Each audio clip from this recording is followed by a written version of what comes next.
بسم الله الرحمن الرحيم الحمد لله رب العالمين وبه نستعين ولا عدوان إلا على الظالمين والصلاة والسلام على رسول الله وعلى آله وأصحابه ومن تبعهم بإحسان إلى يوم الدين سبحانك لا علم لنا إلا ما علمتنا إنك أنت العليم الحكيم وتب علينا إنك أنت التواب الرحيم رب اشرح لي صدري ويسر لي أمري واحلل عقدة من لساني يفقهوا قولي أما بعد. Sambungan kita malam ini ayat 102 Surah An-Nahl dari ayat 102. A'udzu billahi minasy syaithanir rajim.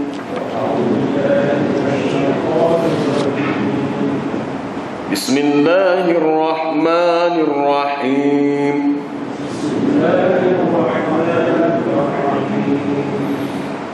Qul nazzalahu ruhul qudus min rabbika bil haqqi liyuthabbital ladzina amanu wa hudan wa bushra lil muslimin.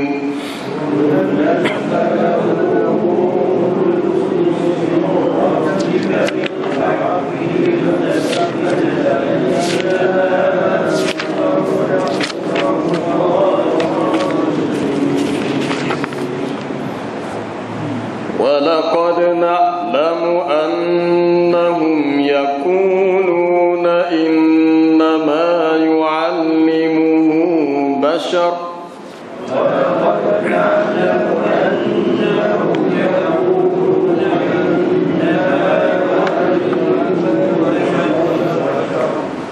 لسان الذي يلحدون إليه أعجمي وهذا لسان عربي مبين. لسان الذي يلحدون إليه أعجمي وهذا لسان عربي مبين.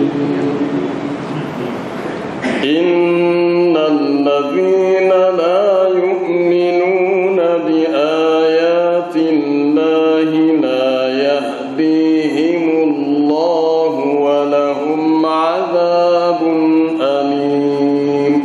إن الذين لا يؤمنون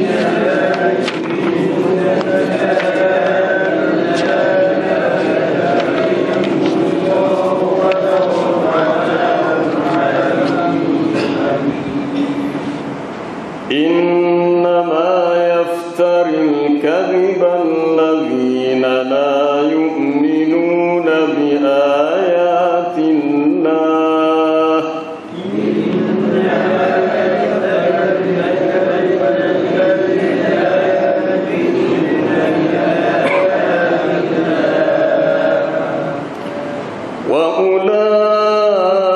وأولئك هم الكاذبون.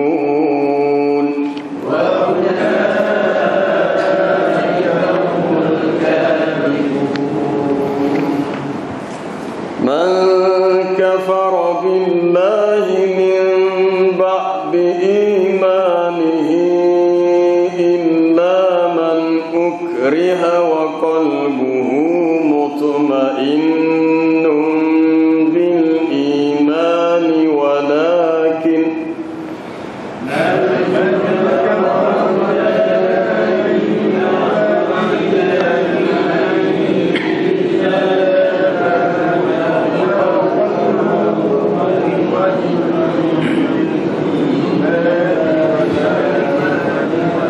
ولكن من شرح بالكفر صدرا فعليهم غضب من الله ولهم عذاب عظيم.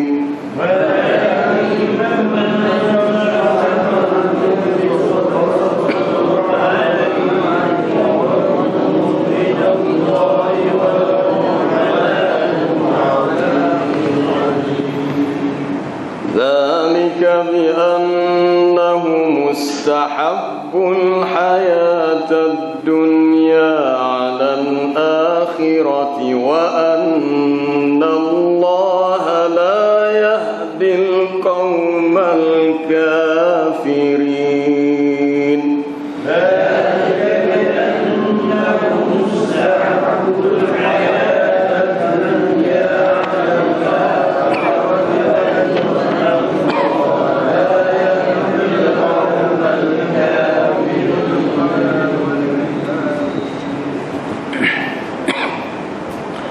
Qul nazzalahu ruhul qudus min rabbika bil haqq.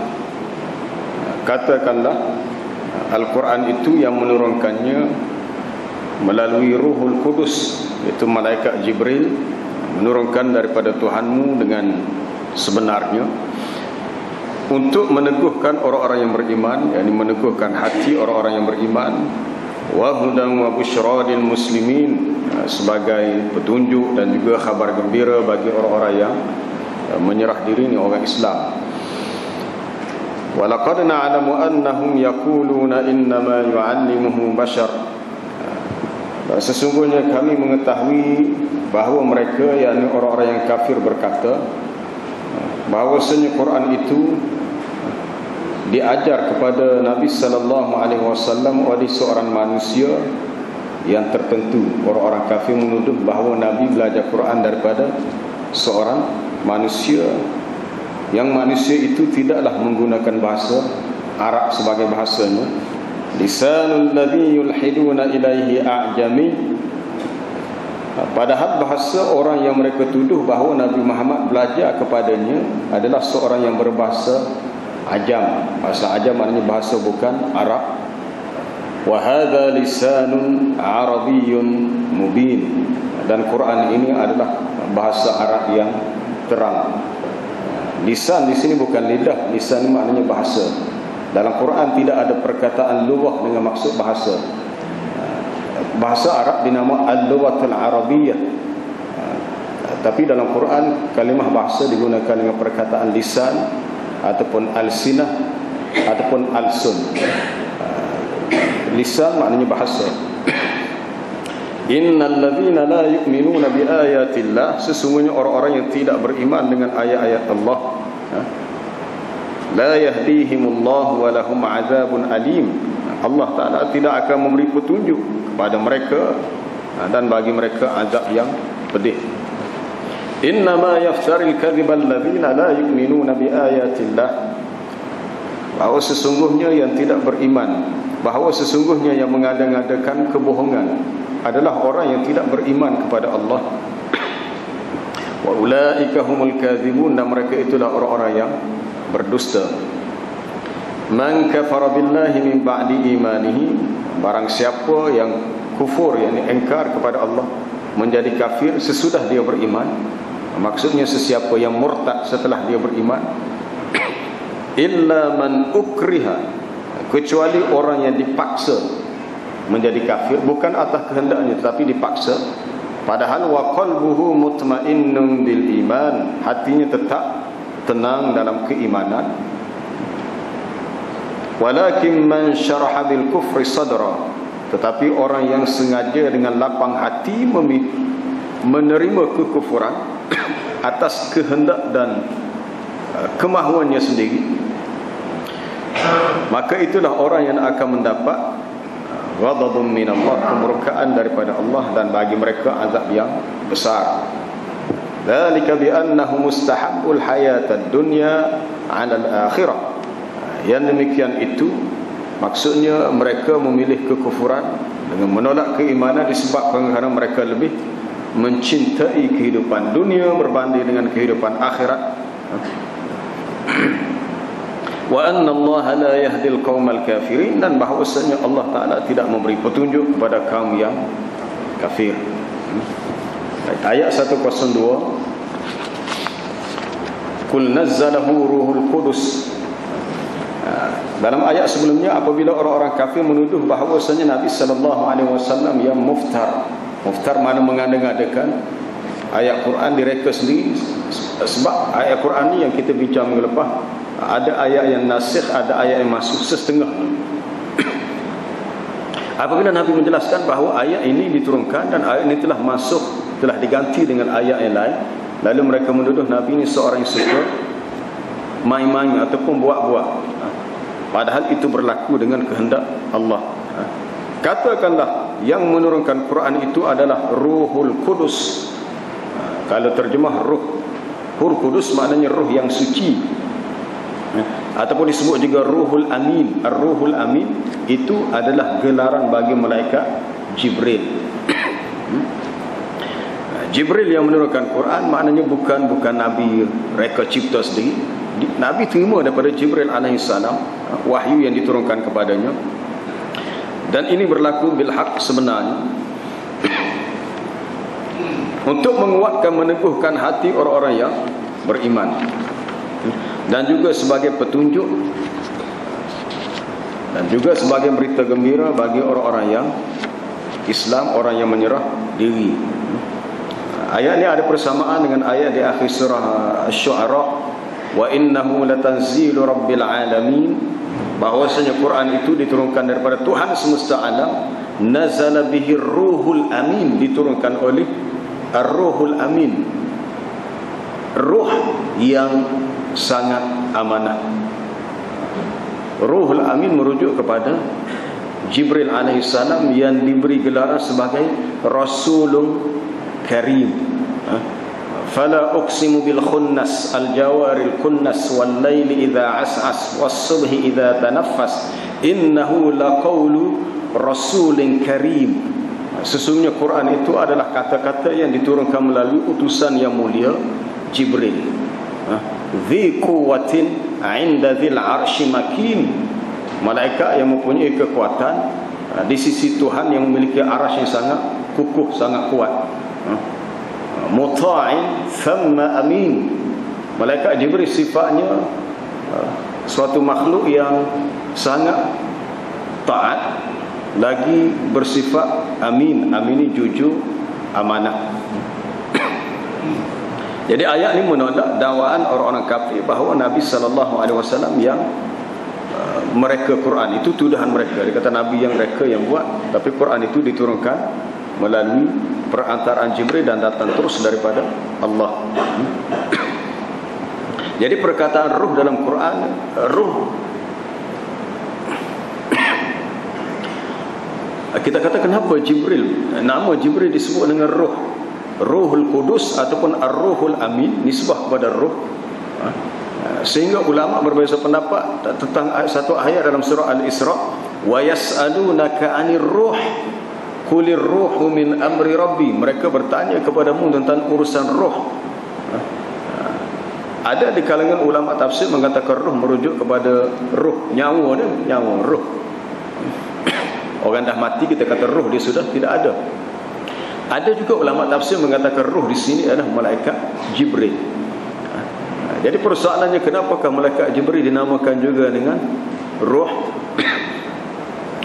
Jawapannya ialah sebagaimana nyawa badan kita perlu kepada ruh untuk hidup jasad kita ni, maka jiwa kita, hati kita yang lebih tersembunyi, yang lebih sukar untuk dilihat,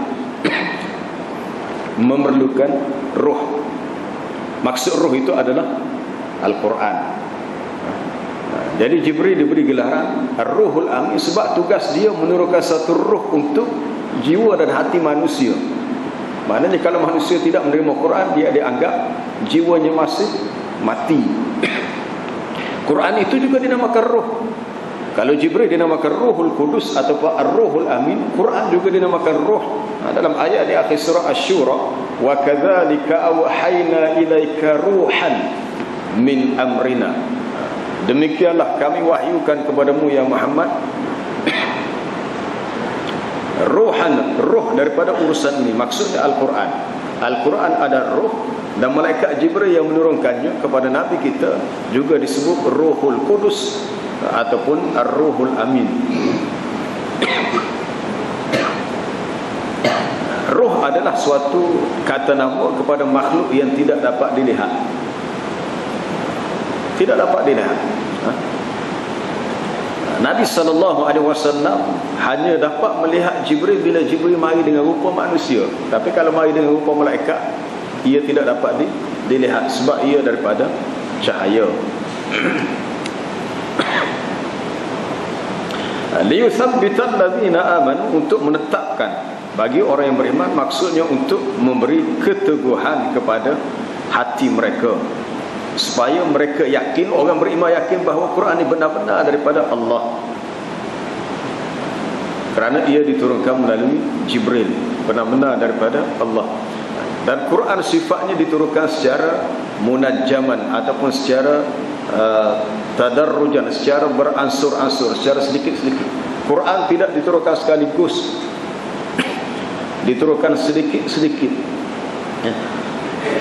Wa Qur'anan faraqna wa bil haqqi anzalnahu wa bil haqqi nazal. Dengan sebenarnya, dengan cara yang sebenarnya kami menurunkan Quran, dengan cara sebenarnya kami menurunkannya. Wa bil haqqi anzalnahu wa bil haqqi nazal. Antara anzala dengan nazala lain. Anzala turun sekaligus, kalau nazala turun secara beransur-ansur. Adapun Quran yang dikatakan turun sekaligus, iaitu daripada Lauh Mahfuz ke Baitul Izzah di langit dunia, itu sekaligus. Dan peristiwa itu berlaku pada malam Al-Qadar. Inna anzalnahu fi lailatul qadr.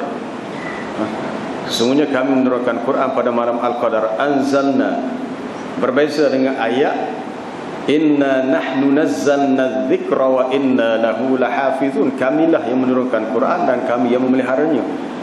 Inna nahnu nazzalna, tidak inna anzalna. Tapi dalam surah Al-Qadar inna anzalnahu fi lailatul, tidak dikatakan inna nahnu nazzalnahu fi lailatul qadr. Jadi ada perbezaan antara anzalna dengan nazzalna, antara turun sekaligus dengan turun secara beransur-ansur. Sekaligus itu daripada Lauh Mahfuz ke langit dunia, yang beransur-ansur bermula daripada wahyu pertama, iaitu surah Al-Alaq, awal surah Al-Alaq, Iqra bismi rabbikal ladzi khalaq. Menurut kaul yang masyhur berlaku pada 17 Ramadan. Sebab itu kita sambut nuzul Quran mulai puasa 17 Ramadan. Itu yang ramai keliru, 17 Ramadan. Lepas tu kata Quran turun malam Al-Qadar. Waktu turun sekaligus malam Al-Qadar. Adapun nuzul Quran itu penurunan yang pertama kepada Nabi, merujuk kepada ayat Iqra bismi rabbikal ladzi khalaq. Jadi Quran ini turun secara beransur-ansur. Wa Qur'anan faraqnahu litaqra'ahu 'alan nasi 'ala mukth wa nazzalnahu tanzila. Dan Quran itu telah kami agih-agihkan penurunannya, tidak turun sekaligus. Tujuannya adalah untuk mengukuhkan hati Nabi. Sebab kalau turun sekaligus, kita akan terasa berat. Para sahabat lah, khususnya para sahabat akan terasa berat untuk laksanakan segala perintah dalam Quran sekaligus. Tetapi penurunan itu berlaku secara beransur-ansur. Kita sendirilah, kita buat contoh. Kalau kita nak beli sesuatu yang mahal harganya, beli kereta, beli rumah, harga mahal, kita nak bayar cash tunai, mungkin berat lah. Maka kalau kita bayar sikit-sikit, maka tidak terasa yang banyak itu banyak, tapi habis juga, tapi sikit-sikit. Itu boleh rujuk dalam ayat di akhir surah Hud.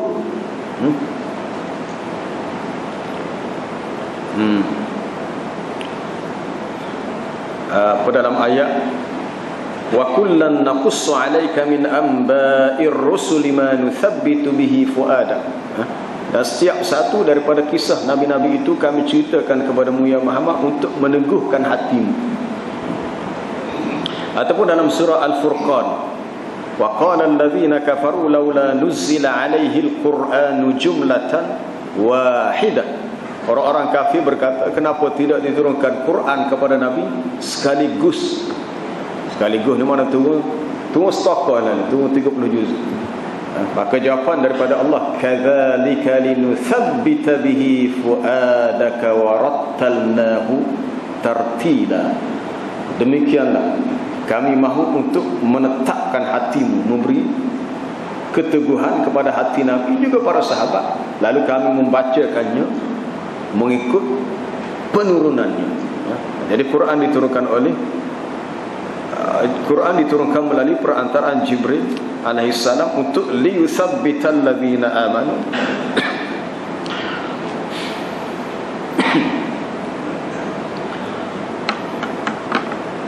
Penggunaan kalimah nazzalahu, kul nazzalahu ad-dalah ala anna at-tanzil syai'an fa syai'an ala hasabil hawadith wal masalih, menunjukkan bahawa penurunan itu berlaku sedikit demi sedikit.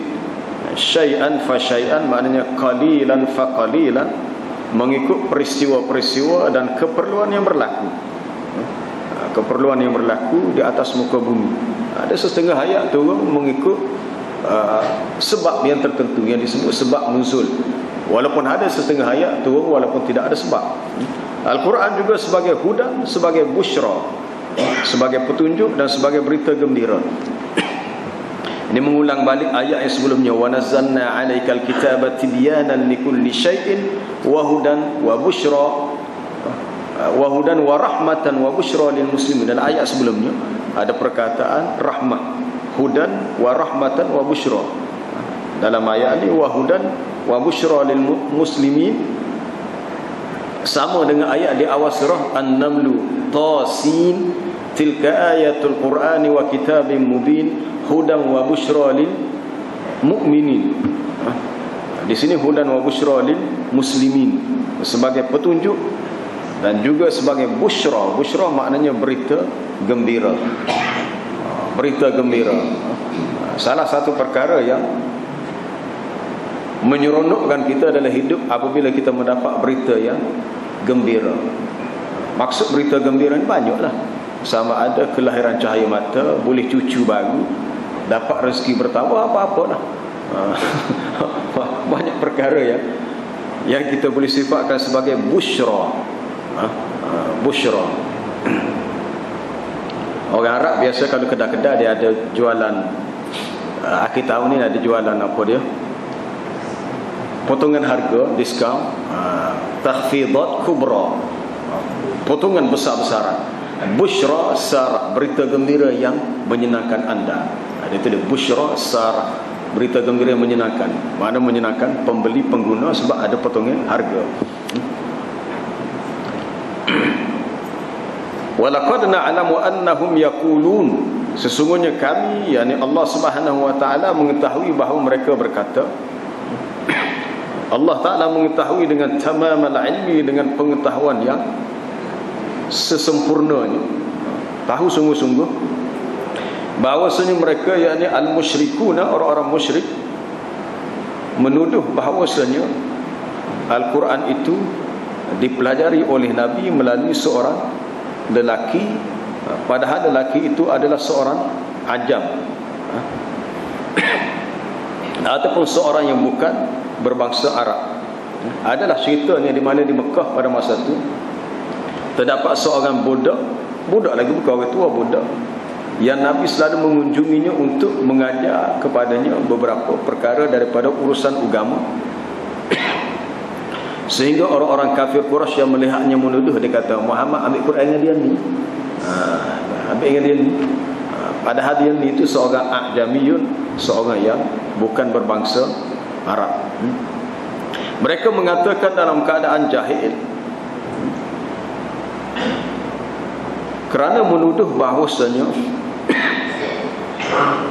Nabi SAW mengambil Quran daripada seorang yang bukan berbahasa Arab, yang la ya'riful Arabiyah, tidak mengetahui bahasa Arab.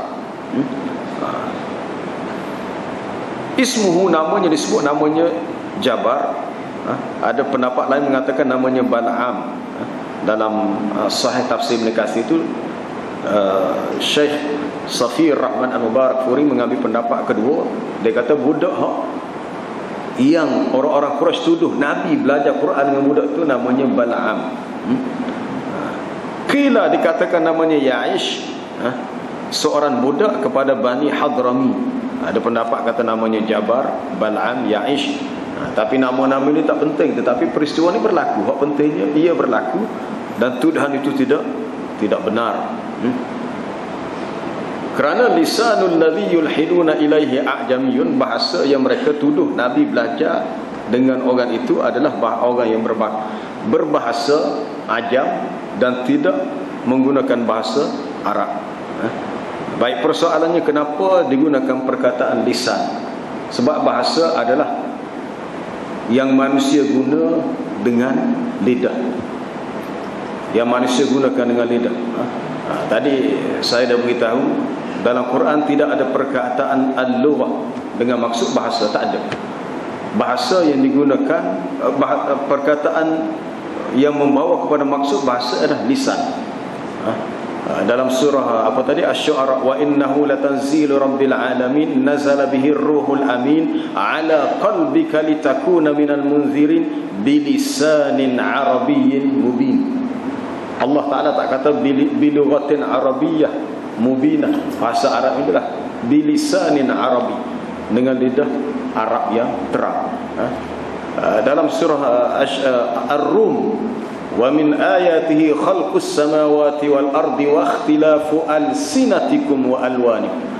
Dan di antara tanda-tanda kekuasaan Allah, Dia menciptakan langit dan bumi dan berbezanya bahasa-bahasa kamu. Wa ikhtilafu alsinatikum, tidak diturunkan ayat dengan wa ikhtilafu lughatikum, berlainan bahasa kamu, tapi berlainan lisan. Itu merujuk kepada bahasa. Lisan merujuk kepada bahasa ataupun pertuturan, percakapan manusia. Allah Ta'ala yang menjadikan manusia boleh bercakap, dan Dia juga yang menjadikan manusia berbeza satu bahasa dengan bahasa yang lain. Kenapa tidak dicipta satu bahasa sahaja? Jadi kepelbagaian itu menggambarkan kebesaran Allah. Ada macam-macam bahasa. Orang Melayu saja ada macam-macam bahasa dah, ada punya lahjahnya, dia punya dialeknya. Orang Kelantan kecak gini, orang Gan cakap lain pula. Kalau mai orang Kedah pula lain pula bahasa dia. Jadi kepelbagaian bahasa menggambarkan azamatullah, kebesaran Allah. Mana bahasa tu ada pelbagai. Bahasa Arab adalah bahasa dipanggil bahasa Arab yang diturunkan kepada Nabi ini, bahasa apa disebut dengan lahjah Bani Tamim. Bahasa Arab juga disebut sebagai lughatul dad, bahasa fusah, bahasa yang sangat indah. Al-Imam Syafi'i rahimahullah sendiri, walaupun dia tu daripada keturunan Arab, orang Arab, dia juga mengambil bahasa bertahun-tahun untuk mendalami bahasa Arab. Pelik kita kata, orang Arab tapi dia sendiri belajar bahasa Arab untuk dia merasai lebih dalam lagi keindahan, keunikan bahasa Arab. Sebab tu pengalaman kamu belajar masa di fakulti syariah, dia ada juga subjek nahwu, saraf. Yang ajaibnya, orang Arab yang boleh bertutur bahasa Arab dengan fasih, ada yang fail dalam subjek nahwu. Nahwu ni grammar, kecek boleh pro, tapi nahwu tak lulu. Kita kecek Arab ngangap kok boleh lulu, pelik. Mana dia melibatkan dua kemahiran yang berbeza. Waktu maharatul kalam, hak bercakap ni kemahiran berbahasa, tapi dari segi betul atau tidak grammar nahwu tu masalah lain. Budak-budak Arab cukup takut dia ke subjek nahwu, di antara yang dia takut. Kalau ngaji dia usalik ila awdahil masalik, dan banyak lagi kitab-kitab nahwu yang lain. Ada pula ikhtilafun nuhah, perbezaan pandangan ulama-ulama nahwu. Al-Kufiyun kata macam Al-Basriun, lagilah digaruk pada. Itu dia tu orang Arab dah dia. Itu kata-kata bahasa ni sesuatu yang unik. Lisanun Arabiyyun mubin. Jadi mana mungkin mereka menuduh Nabi belajar Quran dengan seorang yang tidak berbahasa Arab, sedangkan Quran adalah bahasa Arab yang sangat jelas, yang terang. Di awal surah Yusuf, Alif Lam Ra, tilka ayatul kitabil mubin, inna anzalnahu Qur'anan Arabiyyan la'allakum ta'qilun. Sesungguhnya kami menurunkan Quran kepada Nabi sallallahu alaihi wasallam dalam bahasa Arab yang terang jelas, mudah-mudahan mereka berfikir. Dalam surah Az-Zukhruf, Hamim wal kitabil mubin inna ja'alnahu Qur'anan Arabiyyan la'allakum ta'qilun. Sesungguhnya kami menjadikan Quran itu diturunkan ia dalam bahasa Arab, mudah-mudahan mereka itu berfikir. Katakanlah Quran ini tidak bahasa Arab, macam mana? Nabi bangsa Arab, orang keliling dia semua bercakap bahasa Arab, tiba-tiba tidak bahasa Arab. Walau ja'alnahu Qur'anan a'jamiyyan laqalu laula fussilat ayatuh a'jamiyyun wa arabi. Kalaulah Quran ini diturunkan dalam bahasa A'jami, walau anna Qur'anan a'jamiyyan laqalu, mereka akan berkata kenapa tidak dijelaskan ayat-ayatnya, sebab kami bukan orang yang faham bahasa Ajam. Dan Allah Ta'ala mengemukakan pertanyaan a'jamiyun, asalnya a'jamiyun, tapi dalam bacaan hafaz itu kena baca tashil, a'jamiyun. Kita hegek pula, kita tarik hamzah yang pertama masuk dalam hamzah yang kedua, a'jamiyun wa arabi, walaupun asalnya ada dua hamzah, a'jamiyun, yani hal a'jamiyun, adakah dalam bahasa Ajam yang mereka minta, padahal Quran ini wa arabiyun, dalam bahasa Arab. Jadi di sini bila kita faham bahawa Quran ini adalah bilisanin arabiyyin mubin, dengan bahasa Arab yang jelas, sebenarnya menjadi suatu, walaupun tidak fardu ain pun, menjadi suatu yang lebih baiklah bagi kita belajar bahasa Arab. Belajarlah bahasa Arab. Kalau kita ada usaha, boleh. Kalau kita ada usaha, ada kemahuan. Ada setengah tu cikgu dia tak ada latar belakang pengajian Arab pun. Ceritanya dia belajar dengan Ustaz Taha Ustaz Taha ni sahulah orang mereka yang belajar bahasa Arab, sehingga dia boleh bertutur cikgu dalam bahasa Arab. Ada keberkesanan. Dan lebih mengejutkan kita, ada sebuah universiti di Korea bahasa Arab tu, ada banyak tunjuk dalam klip video dalam WhatsApp tu, pensyarah dia, pelajar-pelajar dia fasih berbahasa Arab, sehingga seorang student tu boleh baca surah Fatihah, sedangkan dia kafir, belum Islam lagi, tak masuk Islam.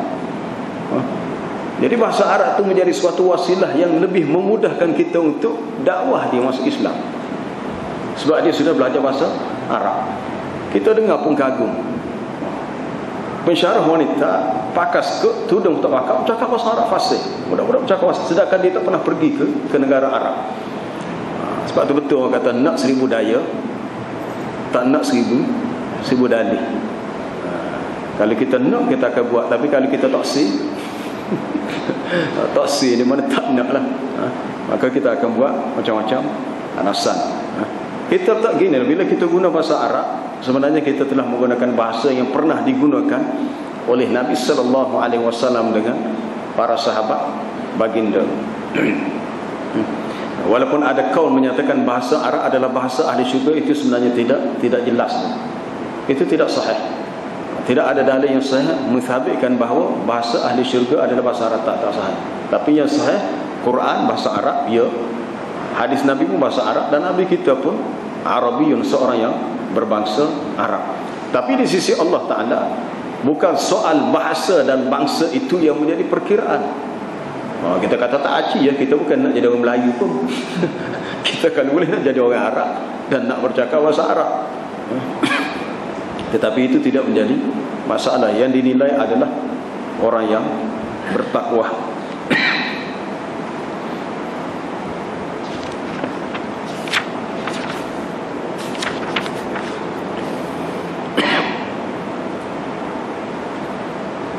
Innal ladzina la yu'minuna bi ayatillahi la yahdihimullah. Sesungguhnya orang-orang yang tidak beriman dengan ayat-ayat Allah.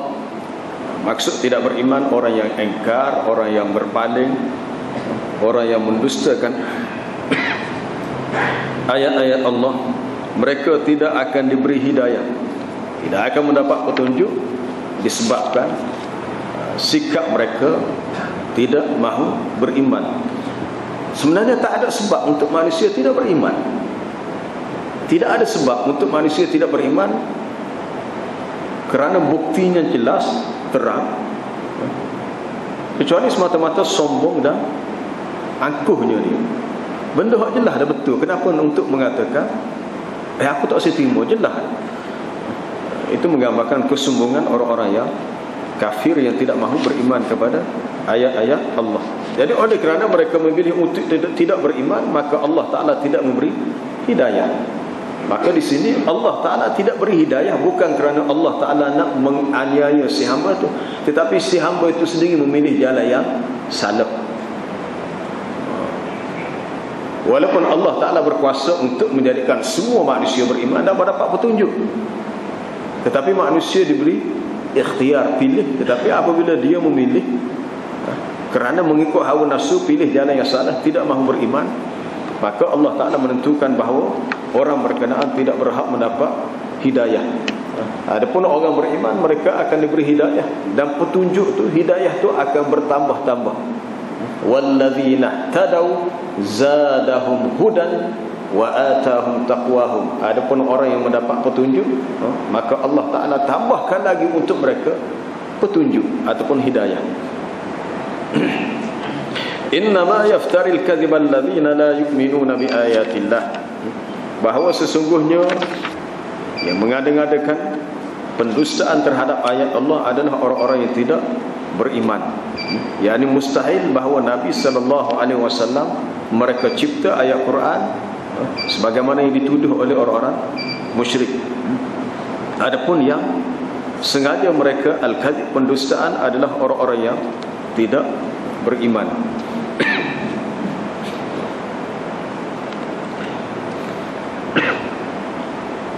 Dan mereka itulah orang-orang yang berdusta. Dari segi maksud asal perkataan ini merujuk kepada al-musyrikuna min Quraisy, orang-orang musyrik dari kalangan bangsa Quraisy. Mereka itulah al-kadhibun, orang-orang yang berdusta. Itu dari segi peristiwa turunnya ayat ni lah. Tapi dari segi ibrah, pengajaran, ianya meliputi semua pihak yang tidak beriman kepada Allah. Maka mereka itulah yang dianggap sebagai orang yang telah mengadakan pendustaan. Mereka cipta benda yang tidak benar, lalu dinisbahkan kepada Allah Ta'ala dan juga Islam. Man kafara billahi min ba'di imanihi illa man ukriha wa qalbuhu mutmainnun bil iman. Ayat 109, ayat ini penting untuk kita faham sebab dia menjadi garis pemisah, salah satu garis pemisah antara iman dan kufur.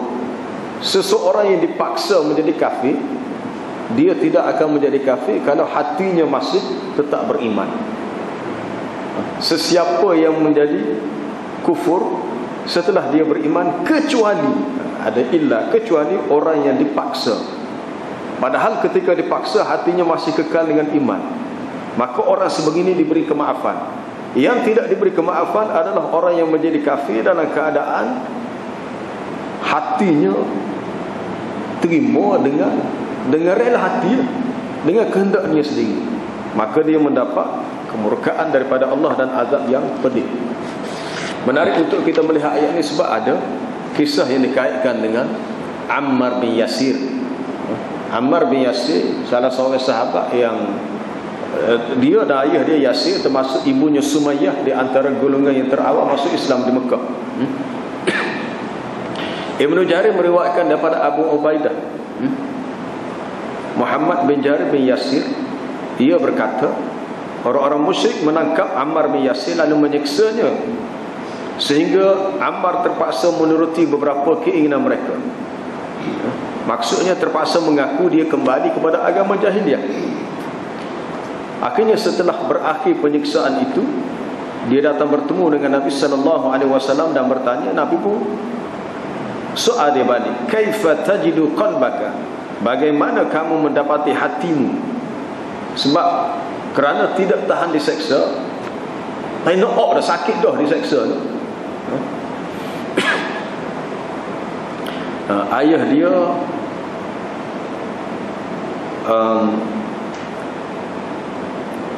mak dia mati syahid Ayah dia mati syahid, mak dia wanita yang terawal masih syahid. Ammar ni dia mati dalam peperangan Jamal, tak silap. Peperangan Jamal sama Khalifah Ali bin Abi Talib. Dia terpaksa mengaku kembali kepada agama jahiliah untuk untuk tidak membiarkan dirinya terus diseksa. Kemudian bila Nabi tanya, kaifa tajidu qalbaka, bagaimana kamu mendapati keadaan hatimu? Katanya, hatiku tetap tenang dalam keimanan kepada Allah. Lalu baginda bersabda, in adu fa'ud, jika mereka mengulangi seksaan ke atas kamu, maka silakan kamu melakukan kembali.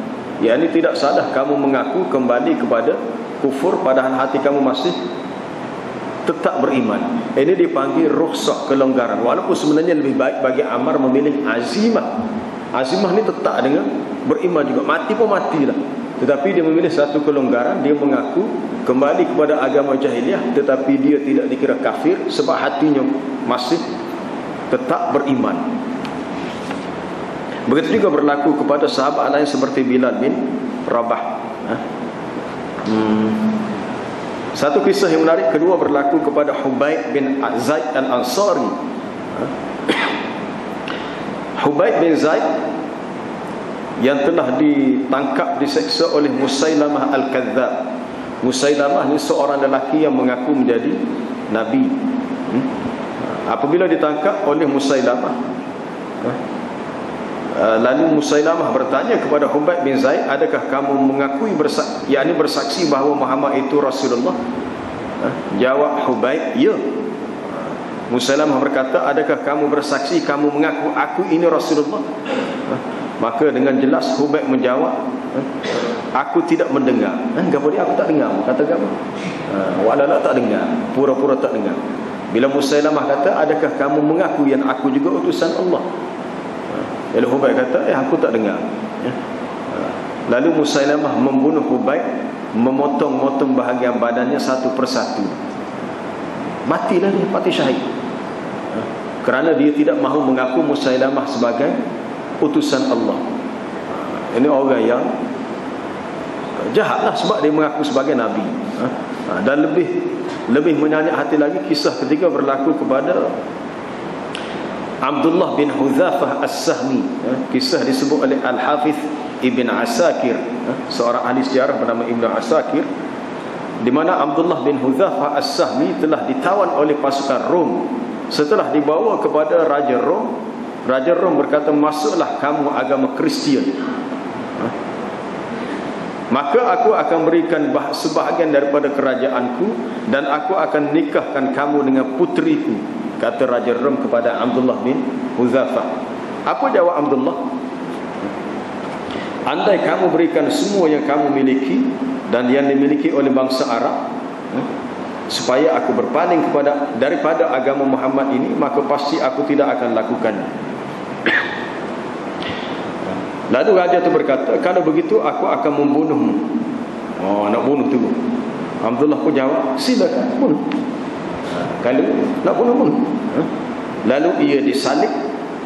Salib maksudnya diikat pada tiang kayu. Salib macam mana? Ikat tangan, ikat kaki. Lalu diperintahkan para pemanah untuk memanah dekat dengan kedua tangan dan kakinya. Sebelum panah tu mari tawar lagi. Kalau nak lepas boleh, tapi dengan syarat kamu kena masuk Kristian. Namun dia tetap pendiriannya. Dia kata, tak apa, aku mati pun mati, asal aku mati dalam keadaan yang sangat kritikal. Dia diturunkan daripada tiang salib, tak jadi dipanah. Lalu Raja Rom membawa sebuah kuali yang besar. Dalam kuali itu dimasukkan air, dipanaskan air sehingga menggelegak. Kuali itu dibuat daripada tembaga, lalu dipanaskan sehingga menggelegak air dalam kuali. Kemudian dibawa seorang tawanan Islam. Orang tawan ni ada yang adalah orang Islam yang ditawan oleh kerajaan Rom. Dia ambil seorang tawan itu, dia kata, mu tengok sedia aku nak bunuh dia ni. Lalu tolak dalam kuali pula ada dalam apa tadi, kawah air yang menggelegak. Kita dengar apa rasa ketah habis lutut.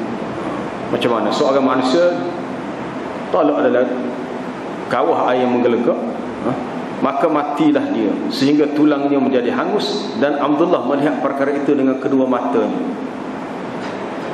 Dia tengok orang tu mati, hacur lebuh, cabut habis tulai apa, perut cubit habis dalam kawah tu. Lepas ni dia pula keterjun. Tapi dia tetap mengatakan, aku tidak akan tukar agama. Akhirnya dia pun diangkat untuk dilemparkan ke dalam kuali atau dalam kawah yang besar itu. Lalu dia menangis dan ingin benar-benar ingin memasukinya. Lalu raja pun manggilnya. Dia kata, sesungguhnya aku menangis kerana jiwaku hanyalah satu. Jiwa yang saat ini dilemparkan dalam kuali dalam kawah yang besar ini kerana berada pada jalan Allah. Aku ingin sekali memiliki jiwa sebanyak rambut yang ada pada tubuhku.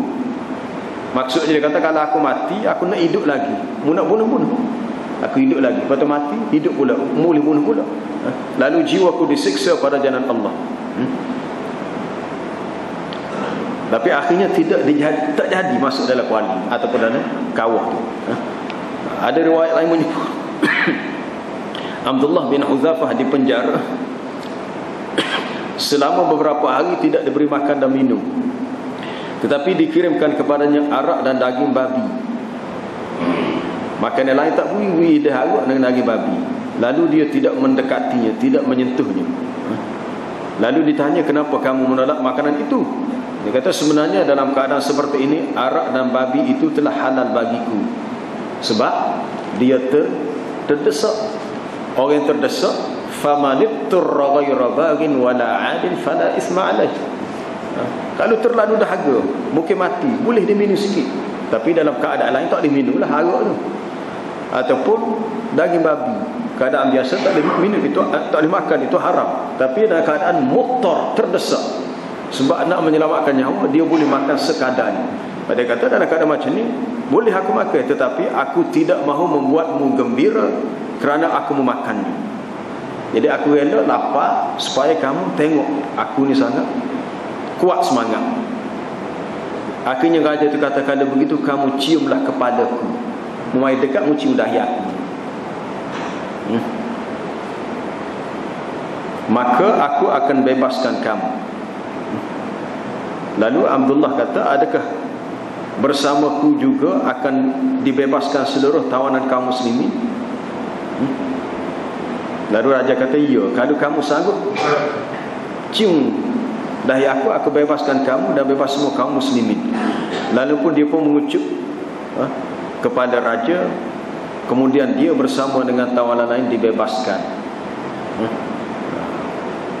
Jadi kisah ni adalah kisah yang sangat menarik dalam sejarah.